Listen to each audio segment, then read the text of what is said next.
It was a June evening in 5th grade, and it was pouring. Our tutor had just borrowed an umbrella from the house and left. I let out a sigh of relief and stood up from my chair, walking over to the balcony to watch him disappear into the heavy downpour. Looking down at the shops visible from the balcony, I saw the shopkeepers staring listlessly at the rain. The spray of the rain hit my face. As usual, there was no electricity. A group of children were running back and forth from room to room. Although I was essentially a child myself at the time, I tried to maintain a sense of solemnity in front of them. I had no intention of lighting a candle or turning on a rechargeable lamp to study. Since the tutor was gone, there was no rush to finish my homework. That could wait until tomorrow. There was nothing else to do. Even the frogs hadn't started croaking yet. Otherwise, I might have spent the evening researching them.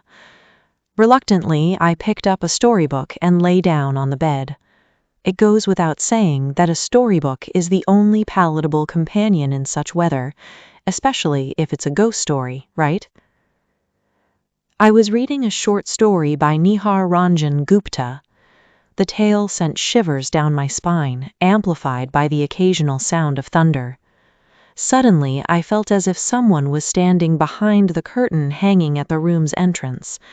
Well, not exactly standing, they seemed to be moving.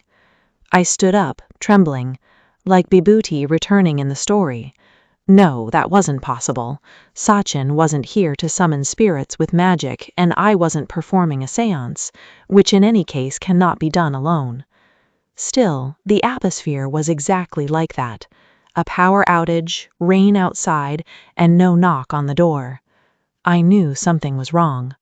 I lay back down on the bed with the book, but this time I pulled the quilt up to my chest. I didn't even have the courage to run to the kitchen and tell my mother. I was alone in the entire room. Outside, there was the sound of rain and the shouting of the children. Lightning flashed intermittently. The rechargeable light was on. Could I still see the shadow?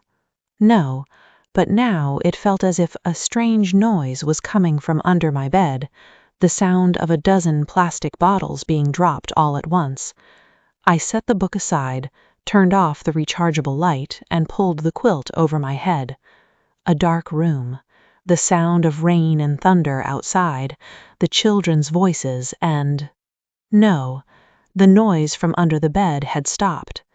I lay there with my eyes closed. That evening passed in a state of genuine fear.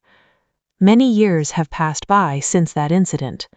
Now, even if just to keep me company during my leisure, I sometimes need those fears and those memories, and today they have become the inspiration for my writing.